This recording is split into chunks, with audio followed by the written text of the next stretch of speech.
Welcome to our YouTube channel. अगर आपने अभी तक हमारा चैनल सब्सक्राइब नहीं किया है तो सब्सक्राइब कर लीजिए। चलिए सुनते हैं आज की डरावनी कहानी। किताबें गिरने की आवाज़ सुनकर मैं वहीं रुक गई। पहला ख्याल जो मेरे जहन में आया वो यही था कि शायद किसी पढ़ने वाले ने किताबें सही तौर पर नहीं रखी। चूँकि आज लाइब्रेरी बंद करना मेरी जिम्मेदारी थी तो ये बात ज़रूरी थी कि कोई किताब गिरकर ख़राब ना हो।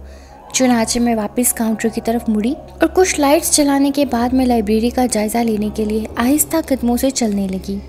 कॉरिडोर के एक जानिब अलमारियाँ थीं। मैं एक एक रो देख रही थी मगर ज़मीन पर कोई किताब नहीं थी। मैं जब आखिरी अलमारी की रो में पहुंची तो मुझे हैरत का एक झटका लगा। इस अलमारी के सामने ज़मीन पे कोई 10 किताबें एक दूसरे के ऊपर रखी थीं, जैसे एक सतून सा बना रही हों। मुझे लगा अभी लाइब्रेरी में कोई है जो मुझसे मजाक कर रहा है।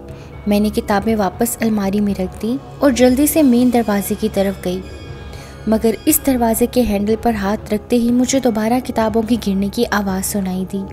मुझे सख्त गुस्सा आया। कौन था जो मजाक कर रहा था? मैं भागती हुई तेज़ी से आखिरी अलमारी की तरफ गई तो वही मंजर मेरा मुंह चढ़ा रहा था। किताबें 10 ही थीं और सब की सब फर्श पर एक सतून की तरह रखी थीं। मैंने चीख कर कहा, कौन है यहाँ? मगर कोई आवाज़ नहीं आई।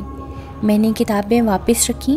किताबें रखते हुए जब आखिरी किताब रखने के लिए उठाई तो हैरत और ताज्जुब से मेरा मुंह खुला का खुला रह गया।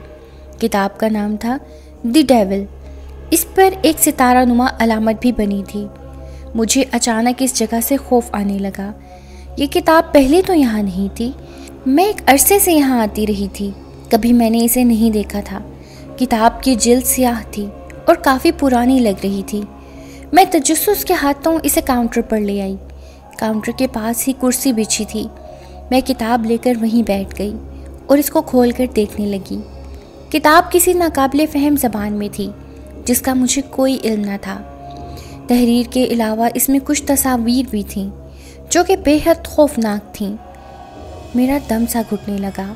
इसी वक्त बंद लाइब्रेरी में तेज़ हवा का झोंका आया और साथ ही मेरे कान के पास किसी ने सरगोशी में मेरा नाम लिया, ऐना।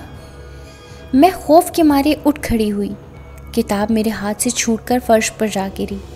मेरा जिस्म कांप रहा था। हलक में कांटे से पड़ गए थे। दिल मेरे कानों में धड़कने लगा था। मैं आंखें फाड़ फाड़ कर लाइब्रेरी के कॉरिडोर की तरफ देख रही थी। वहाँ कोई नहीं था। मालूम नहीं कब तक मैं वहीं खड़ी रही।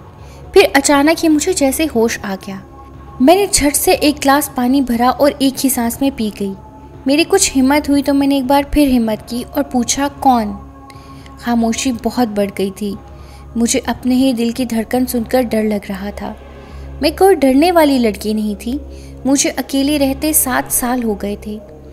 अचानक मुझे लाइब्रेरी के आखिरी हिस्से से कदमों की आहट सुनाई दी। मैं हिम्मत जमा करके कॉरिडोर की तरफ गई लेकिन वहाँ कोई नहीं था। मैंने 1 मिनट तक इंतज़ार किया, फिर वो किताब उठाने के लिए मुड़ी तो दिमाग घूम गया। किताब फर्श पर नहीं थी, बल्कि वो कहीं भी नहीं थी, ना मेज़ पर, ना काउंटर पर और ना ही किसी पास ही कुर्सी पर। किताब कहाँ चली गई?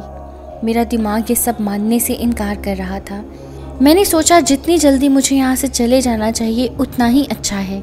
ये सोचते हुए मैं जल्दी से मेन दरवाजे के पास गई और उसे खोलने की कोशिश की, मगर वो ना खुला। इसका ताला बंद था। मुझे अच्छी तरह याद था कि मैंने इसको लॉक नहीं किया था। ये सब क्या है? मैं हैंडल को ज़ोर ज़ोर से घुमाने लगी मगर वो किसी तौर पर ना खुला। फिर मुझे चाबी का ख्याल आया। ख्याल आते ही मैंने काउंटर पर देखा मगर वहाँ चाबियाँ ना थीं। शायद जब एडवर्ड ने मुझे चाबियाँ दी तो मैंने पर्स में डाल ली होंगी। ये ख्याल आते ही मैंने अपने पर्स को अच्छी तरह चेक किया मगर चाबियाँ वहाँ भी नहीं थीं। मैं एक बार फिर दरवाजे की तरफ भागी, ज़ोर ज़ोर से दरवाज़ा खटखटाया और चिल्ला कर कहा, मदद करो, कोई है? मदद करो मेरी।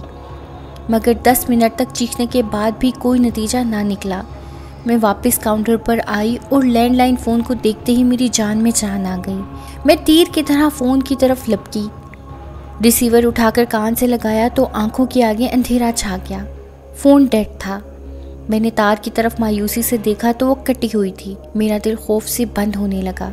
यहाँ कोई तो था। कौन था वो जो शायद मेरी जान लेना चाहता था? मैं दरवाजे के पास फर्श पर निढाल होकर बैठ गई। मेरी आंखों से आंसू रवा थे। काफ़ी देर में ऐसे ही रोती रही। फिर मैंने सोचा यहाँ कोई मेरी मदद करने नहीं आएगा, मुझे अपनी मदद खुद करनी होगी।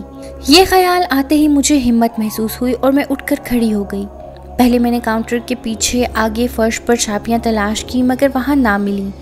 फिर मैंने लाइब्रेरी की तमाम लाइट्स ऑन कर दी ताकि कोई इसे खुला देखकर इस तरफ आ जाए। इसके बाद मैंने दरवाज़ा खोलने की आखिरी कोशिश की। अभी मैं दरवाज़ा खोलने की कोशिश कर ही रही थी कि अचानक लाइब्रेरी के पिछले हिस्से से तेज़ दस्तक की आवाज़ सुनाई दी। एकदम मेरा दिल उछलकर हलक में आ गया।